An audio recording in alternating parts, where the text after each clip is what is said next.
আসসালামু আলাইকুম গুরুগারা, কেমন আছো? আশা করি ভালোই আছো। তো আজকে দেখো মুই ওই যে লাউ শাক রান্না করতেছি, খুব সুন্দর করে স্বাদের একটা লাউ শাক। এটা খাইতে অত্যন্ত চমৎকার লাগে, বুঝতে পারছো? এন্ড যাই হোক, এটা কথা না কথা হলো, কালকে শুক্রবার দিন সবাই তো আরামসে ঘুমাবা, কিন্তু বউ আর শাশুড়ি গো বা মায় গো হ্যাঁ গো এই কাম করতে করতে জীবন শেষ হয়ে যাইবে। কথা হইলো যাইয়া এখন সব কথার এক কথা, সেটা হইলো যাইয়া মনে করো বাপের ইয়া কি প্রতিষ্ঠিত হইতে 60 বছর লাগিয়ে গেছে, বুঝছো?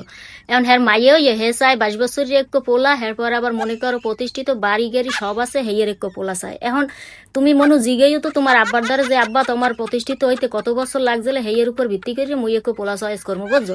যদি হেয়ে না জিগিতে পারো তাহলে তোমার ওই যে ওই সুগার ড্যাডি আর ওই যে তোমরা ওই সুগার মাম্মি হেয়ে বিয়ে করতে হবে, বুঝছো? এখন ওই সুগার মাম্মি আর সুগার ড্যাডি হেরা কিন্তু প্রতিষ্ঠিত অন্যই থাকে, হ্যাঁ বয়স 60 বছর, হেয়ে বিয়ে করলে তোমার আর কোনো টেনশন থাকবে না। তুমি হলে একালে আজীবন পায়ের উপরে পা উঠাইয়ে ঠ্যাঙ্গের উপরে ঠ্যাং উঠাইয়ে এককালে চিতইয়ে কাইতইয়ে এককালে খাইতে পারবা। তোমার এককালে নো টেনশন ডো ফুর্তি, তুমি একেবারে যাই সেই করতে পারবা। তোমার কি মনে হয় পোলাগো জীবন লইয়ে তুমি এই যে টানা হেঁচড়া করতে আছো? পোলাগো জীবনের কি কোনো মূল্য নাই? এই মাইয়ে পোলার এইসব